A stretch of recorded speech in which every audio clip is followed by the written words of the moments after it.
We've set up this demonstration board to show you how a few quick tips will help you handle problems with tile.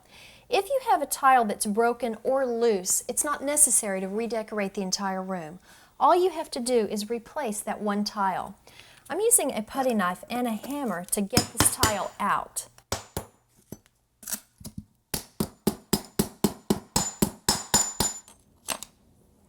Once the tile is removed, scrub the area with steel wool to get rid of the old adhesive.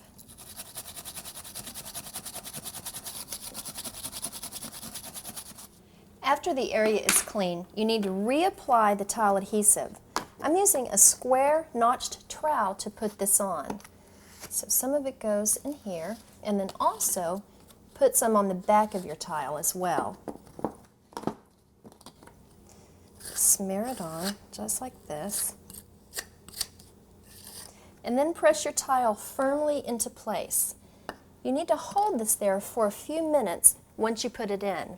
If you're working on a countertop or a floor, you can place a large heavy book on top of the tile. This will add pressure. Let this set for 24 hours before you grout. Finally, you can use tile grout or mildew resistant grout to fill in the joints.